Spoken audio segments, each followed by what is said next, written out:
everybody, welcome back to the channel. Bringing you a short little video today after just wrapping up the Ricky's Parked It Challenge. This is just a handful of my favorite putting games to play while you're just stuck at the house. This is not only just good fun and being able to keep yourself entertained instead of just the boring, monotonous putt after putt after putt, but it's also going to make you a better putter.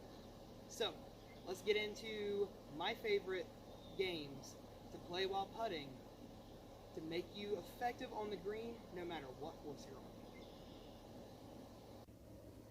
on. Alright everybody, here we have our first little putting game. This is the skinny basket.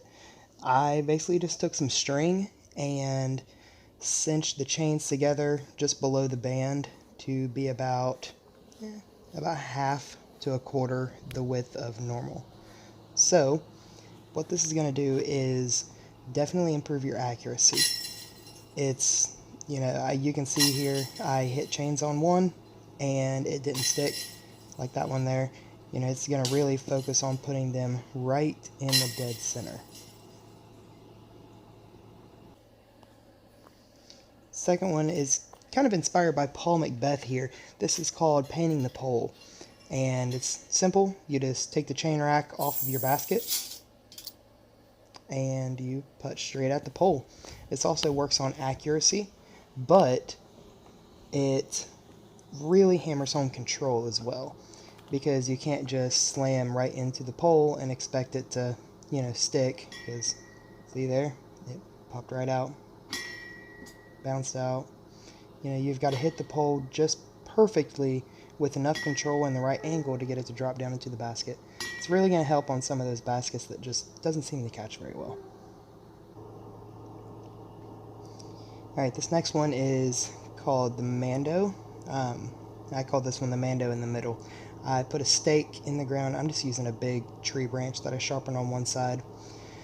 Just going to stick this stake in the ground about halfway between where I'm putting from and the basket.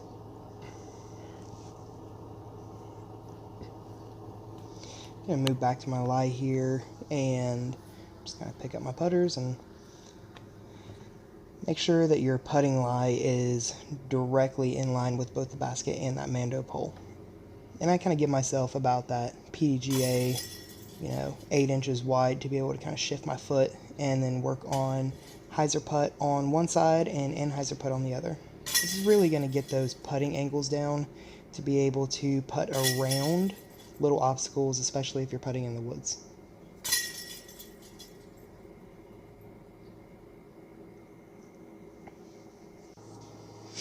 Alright, our fourth little game here is called the Mando Close. I'm putting this Mando about 90% of the way toward your putting lie. And just kind of sticking that pole in the ground there and, picking my lie there. And this is going to work on those straddle putts. So, step out to the left side here and kind of straddle anhyzer, or just straddle to the left one, shuffle, straddle to the right one. This is going to really work on the straddle putts and being able to anhyzer putt from the straddle. So it's really going to be useful, especially if you're in the woods, you're around a bush or something like that, and you just can't get the perfect stance there. So you got to straddle to one side or the other to get that good putt. Next up, we got the field goal. This is 2 poles that I'm setting probably about 3 feet away from the basket, and I want these just as wide as the basket. I don't want them any wider than the basket, and you can actually take these down a little narrower as well. I've actually got mine just inside of the edges of the cage. So this right here is really going to work on that finishing angle of your putt. As you can see there, I'm kind of pushing mine just a little bit right, and push this one again, clip that pole. But it's really going to make sure that your putts are finishing straight into the basket and not kind of veering off to one side or the other and anything like that. Now we've got the double Mando, and I'm putting these ones a little closer to the lie, just a little closer than halfway. And this one is really going to work on whether or not you're pushing or pulling your putts to the left or the right. So It's really going to make sure when it comes out of the hand, it is completely straight, and it's going to follow that flight path right to the basket. And you're not going to kind of grip lock a putt if you're spin putting or anything like that. And where I spin putt, this right here, this drill has really helped me. So it's really going to make sure it's coming out of your hand straight and going to the basket. This next one's a combination of the last two. I call this one the hallway. I put 2 stakes up close to the basket and 2 stakes up close to my lie. And as you can see there, just kind of setting those up. I've got one about 3 feet from the basket and another about 5 feet from my lie. And this is going to be definitely a combination of the last two, but it's really going to work on those straight line putts. You know, if any of you play in the woods, you know the situation where you're faced with a 25-30 footer, but you got a bunch of saplings in the way, but you just happen to have about a 2 foot wide window that goes the whole way to the basket. It's really going to work on those spin putts. And even if you don't spin putt, I think that having a spin putt is definitely something that every disc golfer should utilize because of situations like this. So give this some reps, and sooner or later you will be lasering putts straight into the gauge.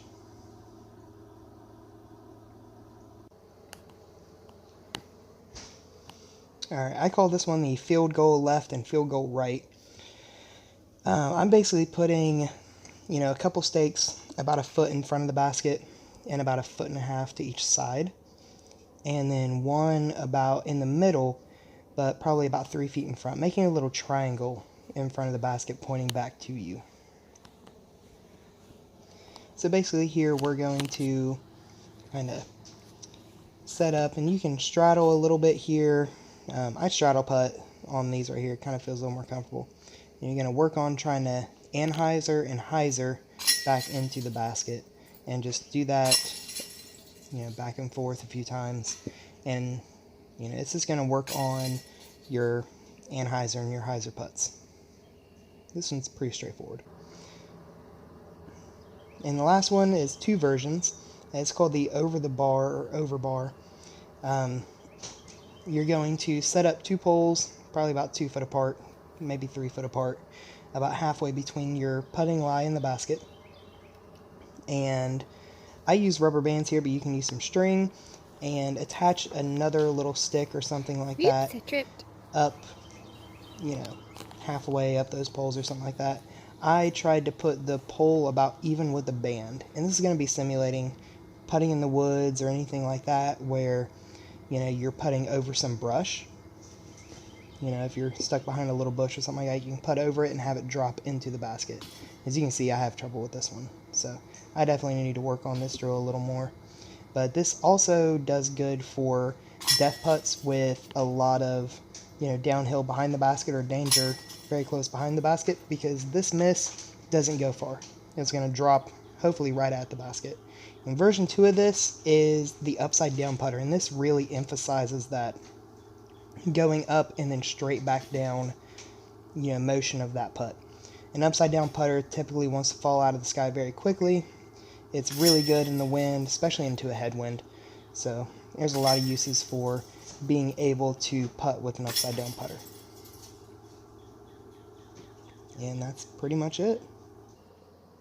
Alright everybody, that was 9 at-home putter games that you can do, and all you need is a basket and just a couple little things. Like I said earlier, I was just using some chunks of wood or big branches or stuff like that I kind of sharpened on one end to be able to stick into the ground, and a couple rubber bands or a piece of string or anything like that. These are really simple, really easy at-home drills that you can do, and with enough practice, every aspect of your putt, no matter if you're putting in an open field or if you're putting in the middle of a briar thicket, will make you better and shave strokes off of your scores.